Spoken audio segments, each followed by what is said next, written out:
হে everyone, তো decoration দেখে বুঝতেই পারছো। হ্যাঁ হ্যাঁ, আজকেই সেই দিন যেটার জন্য এতদিন ওয়েট করেছিলাম, দাদাইয়ের সঙ্গীত। তো এখানে আমরা আড্ডা দিতে দিতে আমি রাঙামাকে একটু মেহেন্দি পরিয়ে দিচ্ছিলাম। তারপর যেহেতু আমারও হাতে মেহেন্দি ছিল, তাই বড় বাবা আমাকে একটু খাইয়ে দিচ্ছিল। আর এদিকে সবাই খেতে বসে পড়ে। তারপর এদিকে রাঙামাকে দেখো, হাতে মেহেন্দি থাকায় চামচ দিয়ে খাচ্ছিল, যেহেতু গান চলছিল তাই একটু নেচেও নিচ্ছিল। তারপর আমি একটু পার্লারে চলে গিয়েছিলাম, এখানে সবাই মিলে বসে আড্ডা দেওয়া হচ্ছিল। তারপর সন্ধ্যায় রেডি হয়ে ওই বাড়ি গিয়ে দেখি ব্যান্ড পার্টি চলে এসছে। তারপর সবাই মিলে আমরা গঙ্গা নিমন্ত্রণ করতে চলে যাই।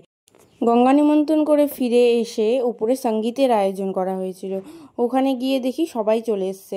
তারপর এদিকে একে একে সবার নাচ দেখতেই পাবে।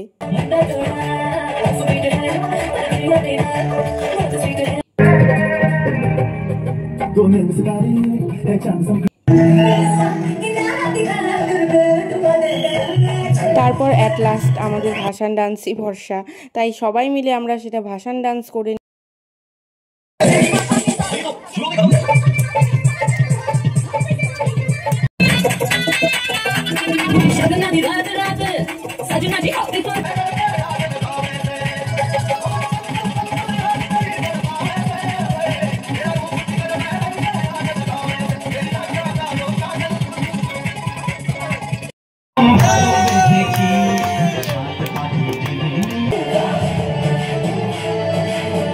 অ্যাট লাস্ট 4 ভাই বোন মিলে খুব আনন্দ, খুব নাচ করে, যেহেতু দেরি হয়ে গেছিলো তাই খেয়ে দিয়ে বাড়ি চলে যাই। বাই।